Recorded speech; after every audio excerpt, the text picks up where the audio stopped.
Hello and welcome to Auto Adda. मेरा नाम है यश और मैं आपका स्वागत करता हूं हमारे एक और एपिसोड स्वॉट एनालिसिस रिव्यू के। आज के इस एपिसोड में हम रिव्यू करेंगे नई Hyundai i20 N-Line। i20 N-Line को हम रिव्यू करेंगे उसकी स्ट्रेंथ्स और वीकनेस के आधार पे, और उसी के साथ साथ हम अपॉर्चुनिटीज़ ढूंढेंगे जिससे Hyundai उस गाड़ी को बना सकती है बेहतर, और आखिरी में हम देखेंगे उस थ्रेट को जो उस सेगमेंट में देती है i20 N-Line को तगड़ा थ्रेट। Hyundai ने i20 N-Line को लॉन्च किया है Volkswagen Polo GT TSI के कंपटीशन में। ये स्टैंडर्ड i20 से काफ़ी डिफरेंट है। इसमें आपको मिलता है Hyundai के स्पोर्टी N-Line टचेस। जैसे Volkswagen की Polo GT TSI उनकी एक स्पोर्टी वर्जन है Volkswagen Polo की, उसी तरीके से Hyundai i20 की N-Line वर्जन स्टैंडर्ड i20 से परफॉर्मेंस के मामले में उससे ज़्यादा बेटर है। Hyundai ने i20 N-Line को लॉन्च किया है Volkswagen Polo GT TSI के टक्कर में। जैसे पोलो की GT TSI उसकी नॉर्मल मॉडल से ज़्यादा स्पोर्टी और परफॉर्मेंस ओरिएंटेड है, वैसे ही Hyundai ने अपनी स्टैंडर्ड i20 से ज़्यादा परफॉर्मेंस देने की कोशिश की है इस i20 N-Line में। Hyundai की ग्लोबल मार्केट में N-Spec काफ़ी ज़्यादा फेमस है अपनी परफॉर्मेंस के लिए। हालांकि हमें इंडिया में इसका फुल N-Spec वर्जन इंजन नहीं मिलता है। इसमें Hyundai ने केवल टर्बो चार्जिंग की है और थोड़ी सी पावर और टॉर्क बढ़ाया है ताकि आपको स्टैंडर्ड i20 से ज़्यादा परफॉर्मेंस मिल सके। तो बिना किसी देरी के चलिए शुरू करते हैं इस स्वॉट एनालिसिस रिव्यू को, और सबसे पहले देखते हैं कि i20 N-Line की स्ट्रेंथ्स क्या क्या हैं। i20 N-Line की सबसे पहली स्ट्रेंथ है उसका परफॉर्मेंस वाला इंजन। i20 N-Line में आपको मिलता है 1 लीटर 3 सिलेंडर का टर्बोचार्ज्ड इंजन जो कि डेवलप कर सकता है 118 हॉर्स पावर और 172 न्यूटन मीटर्स का टॉर्क। जैसा कि हमने पहले डिस्कस किया है, ये N-Line इंजन आपको ग्लोबल मार्केट वाला इंजन नहीं मिलता है। ये एक स्टैंडर्ड इंडियन इंजन है और इसको केवल टर्बो चार्ज किया गया है थोड़ी सी पावर इंक्रीज करने के लिए। इस इंजन के साथ आपको 2 गियरबॉक्स ऑप्शन मिलते हैं, एक 7 स्पीड डुअल क्लच ट्रांसमिशन जो कि काफ़ी ज़्यादा जाना जाता है अपनी गियर शिफ्टिंग स्पीड के लिए। दूसरा ऑप्शन आपको मिलता है एक क्लचलेस IMT ट्रांसमिशन। इसमें आपको मैनुअल गियरबॉक्स मिलता है लेकिन आपको कोई क्लच पेडल नहीं मिलता है। इस इंजन की अगर हम परफॉर्मेंस की बात करें तो इसका मिड रेंज काफ़ी ज़्यादा स्ट्रॉन्ग है, और जैसे ही आपकी रेव्स 2 या 2500 RPM के ऊपर पहुंचती हैं, आप इसके इस पूरे टॉर्क को इस्तेमाल कर सकते हो अपनी परफॉर्मेंस के लिए, और ये 6000 RPM तक आपको एक स्ट्रॉन्ग और कंसिस्टेंट परफॉर्मेंस दे सकती है।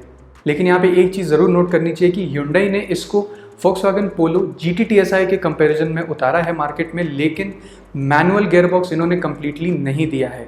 इसमें क्लच नहीं है, और ये उन बायर्स के लिए एक ख़राब बात हो सकती है जो कि एक साधारण मैनुअल गियरबॉक्स पसंद करते हैं, ना कि एक क्लचलेस मैनुअल गियरबॉक्स को।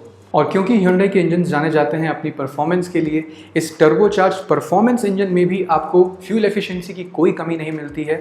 118 हॉर्स पावर और 172 न्यूटन मीटर्स के टॉर्क के साथ साथ आपको 20 किलोमीटर प्रति लीटर की फ्यूल एफिशिएंसी भी ये इंजन दे सकता है। तो ओवरऑल इसका इंजन उन लोगों के लिए काफ़ी अच्छा है जो परफॉर्मेंस के साथ साथ एक अच्छी फ्यूल एफिशिएंसी भी ढूंढ रहे हैं। i20 N-Line की अगर हम दूसरी स्ट्रेंथ की बात करें तो वो है उसकी sporty N-Line design touches. i20 N-Line का दरवाज़ा खोलते ही आप जैसे ही इंटीरियर की तरफ बढ़ते हो तो आपको इसमें और इसकी स्टैंडर्ड i20 में डिफरेंस साफ साफ नज़र आते हैं। i20 N-Line में आपको रेड हाइलाइट्स काफ़ी देखने को मिलेंगे एक्सटीरियर्स में भी और साथ ही साथ इंटीरियर्स में भी। एक्सटीरियर में आपको ब्लैक अलॉय व्हील्स के साथ रेड ब्रेक कैलिपर्स मिलते हैं ताकि ये आपको एक ज़्यादा स्पोर्टी लुक देख सके। बम्पर्स में आपको ब्लैक फिनिशिंग के साथ साथ रेड फिनिशिंग भी मिलती है ताकि इसके बम्पर्स भी आपको स्पोर्टी लुक दे सकें। और अगर इंटीरियर्स की हम बात करें तो इसमें आपको मिलती है 3 स्पोक स्टीयरिंग व्हील जिसके सेंटर में आपको N लोगो भी मिलता है। और अगर इसकी लेदर सीट्स की बात करें तो उसमें आपको चेकर्ड फ्लैग्स के डिज़ाइन मिलते हैं रेड कलर में, और 5 सीट्स पे आपको रेड कलर की स्टिचिंग्स भी देखने को मिलेगी बोल्स्टर्स पे और साथ ही साथ पीछे की सीट्स पे भी, जिससे इसका इंटीरियर भी आपको काफ़ी ज़्यादा एक स्पोर्टी और प्रीमियम लुक देता है। और इस i20 में N-Line टचेस यहीं पे ख़त्म नहीं होते हैं। इनफैक्ट गियर नॉब्स पे भी अगर आप देखोगे तो स्टैंडर्ड i20 से ये काफ़ी ज़्यादा डिफरेंट है।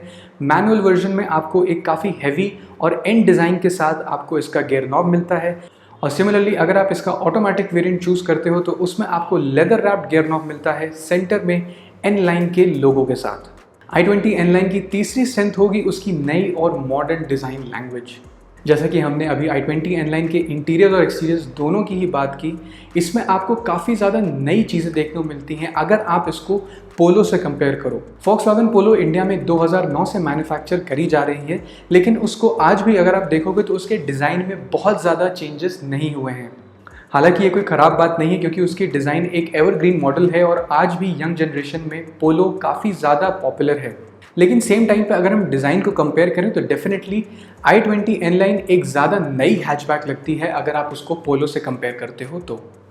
i20 N-Line के एक्सटीरियर्स में आपको काफ़ी ज़्यादा मिक्स डिज़ाइन लैंग्वेज मिलेगी।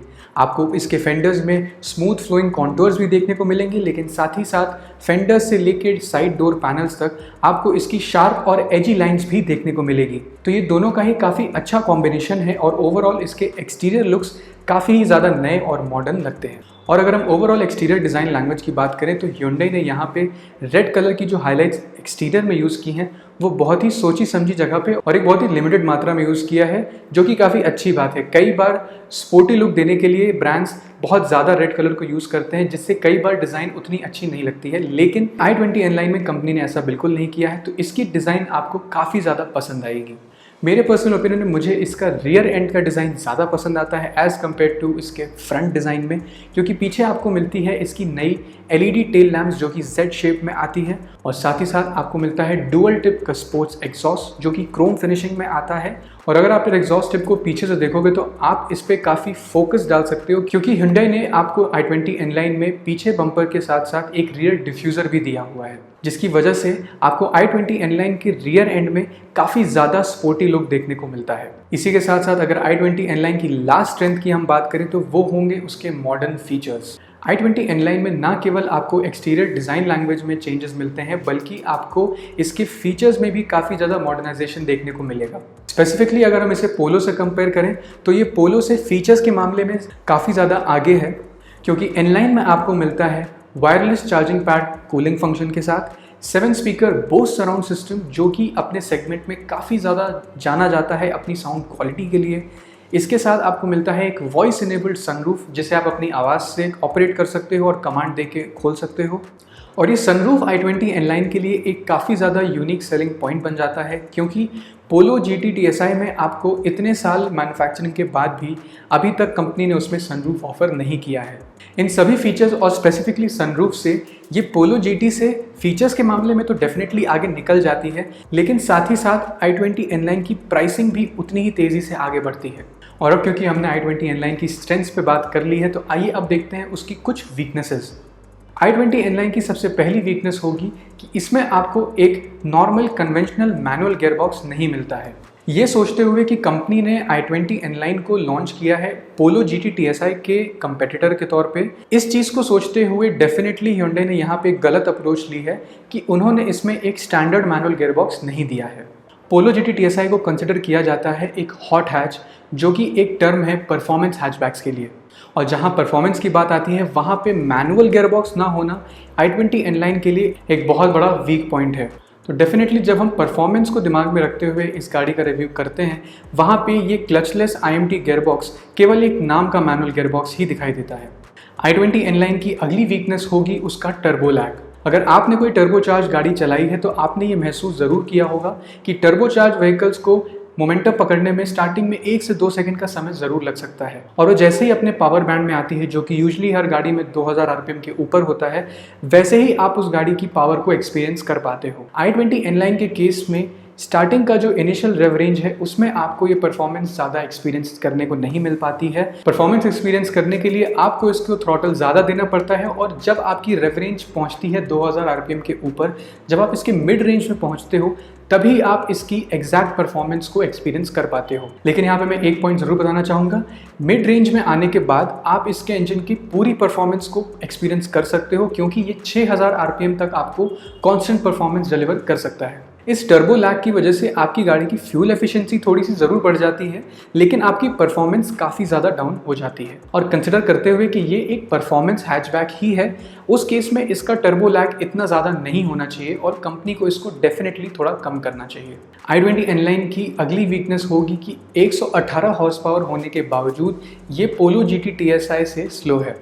i20 N-Line को शुक्रगुजार होना चाहिए Volkswagen का कि उसने अपनी GT TSI में DSG गियरबॉक्स देना बंद कर दिया है, क्योंकि इतनी ज़्यादा पावर होने के बावजूद वो GT TSI को बहुत ही छोटे मार्जिन से बीट कर पाती है। और इनफैक्ट पोलो की जो मैनुअल वर्जन है वो i20 N-Line को 0 to 100 के टाइम में हरा देती है एक छोटे मार्जिन से।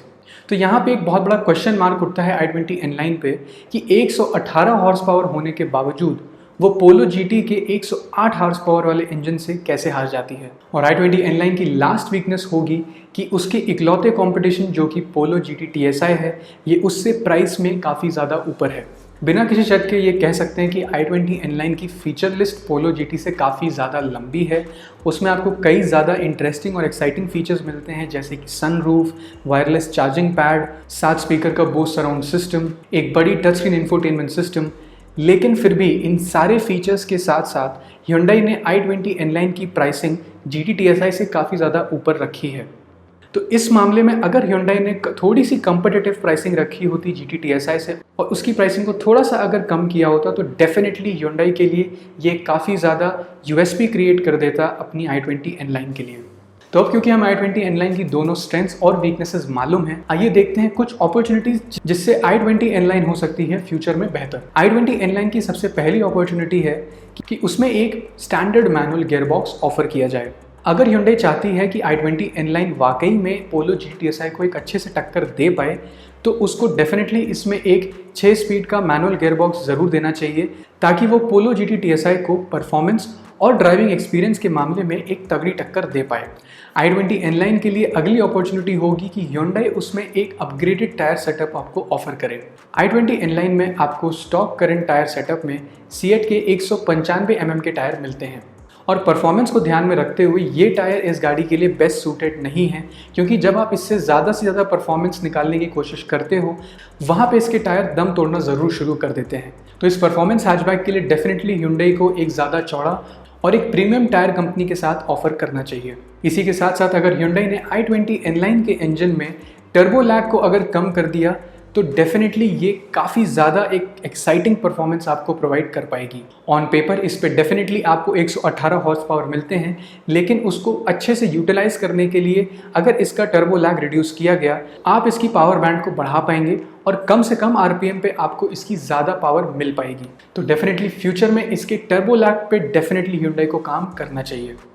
और आखिरी में कुछ ऐसे फीचर्स हैं जिसको ऐड करने से i20 N-Line डेफिनेटली और बेटर हो सकती है। और इसमें कोई डाउट नहीं है कि i20 N-Line में फीचर्स की कोई कमी है, लेकिन इन फीचर्स को ऐड करने से ये केवल एक परफेक्ट कार बन जाएगी। और रियर स्प्लिट फोल्डिंग सीट्स अगर ऑफर कर दी तो i20 N-Line डेफिनेटली एक परफेक्ट हैचबैक बन जाएगी, क्योंकि इसमें ऑलरेडी काफ़ी ज़्यादा फीचर्स आते हैं, तो फीचर्स की कोई खास कमी आपको महसूस नहीं होगी। और इन दोनों फीचर्स के साथ ये एक परफेक्ट परफॉर्मेंस हैचबैक ज़रूर कहला सकती है। और हम आ चुके हैं अपने स्वॉट एनालिसिस के सबसे आखिरी सेगमेंट में, जिसका नाम है थ्रेट। अगर थ्रेट की बात करें तो इस पूरे सेगमेंट में i20 N-Line के लिए केवल एक कंपटीशन है और वो है Volkswagen की पोलो GT TSI। तो इस पे आता है सबसे बड़ा सवाल, क्या GT TSI वाकई में एक थ्रेट है i20 N-Line के लिए? इस सवाल का जवाब अगर हमें ड्राइविंग एक्सपीरियंस के मामले में देना हो तो डेफिनेटली GT TSI एक बहुत बड़ी थ्रेट है i20 N-Line के लिए, क्योंकि GT TSI ने काफ़ी ज़्यादा लंबे टाइम से अपने इस सेगमेंट में अपनी एक पोजीशन बना के रखी है, जिसको i20 N-Line इतनी आसानी से नहीं छीन सकती है। कम पावर के बावजूद GT TSI में आपको मिलता है ज़्यादा टॉर्क और एक बेहतर ड्राइविंग एक्सपीरियंस। और आज भी अगर आप किसी पेट्रोल हेड से पूछोगे कि उसकी पसंद i20 N-Line होगी या फिर एक GT TSI, ज़्यादा से ज़्यादातर लोग GT TSI की तरफ ही जाते हैं। इसका रीज़न ये भी है क्योंकि उसमें आपको मॉडिफिकेशन के ज़्यादा चांसेस मिलते हैं। GT TSI के लिए इंडिया में ऑलरेडी कई सारे मॉडिफिकेशन पार्ट्स अवेलेबल हैं, जिसमें आपको ज़्यादा मेहनत नहीं करनी है, केवल पार्ट्स खरीदना है और वो आप बोल्ट ऑन करके इंस्टॉल कर सकते हैं। वहीं पे i20 N-Line के लिए अभी उतनी मॉडिफिकेशन पार्ट्स अवेलेबल नहीं हैं, तो इन सारी चीज़ों को कंसिडर करते हुए डेफिनेटली i20 N-Line के लिए GT TSI एक बहुत बड़ी थ्रेट है। तो इसी के साथ हम अपने स्वॉट एनालिसिस रिव्यू को कंक्लूड कर सकते हैं ये कहते हुए कि अगर आपको अपनी परफॉर्मेंस हैचबैक में ज़्यादा से ज़्यादा मॉडर्न फीचर्स चाहिए, जैसे कि सनरूफ, एक premium sound system, wireless charging pad, और आपको उसी के साथ साथ एक अच्छी फ्यूल एफिशिएंसी भी चाहिए, देन डेफिनेटली i20 N-Line आपके लिए एक बेहतर ऑप्शन है as compare to GT TSI। लेकिन अगर आप एक हार्डकोर एंथुजियास्ट हो जिसके लिए ड्राइविंग एक्सपीरियंस ही मैटर करता है और बाकी फीचर्स एक सेकेंडरी चीज़ें हैं, देन डेफिनेटली पोलो GT TSI आप ही के लिए बनी है। पोलो GT TSI में आपको ज़्यादा सेफ्टी की गारंटी भी मिलती है क्योंकि वो आती है 4 स्टार सेफ्टी रेटिंग के साथ, और वहीं पे i20 N-Line आपको मिलती है केवल 3 स्टार की सेफ्टी रेटिंग में। और हम जब परफॉर्मेंस की बात करते हैं तो वहाँ पे सेफ्टी भी उतनी ही ज़रूरी है जितनी उस गाड़ी के हॉर्स पावर और टॉर्क ज़रूरी है।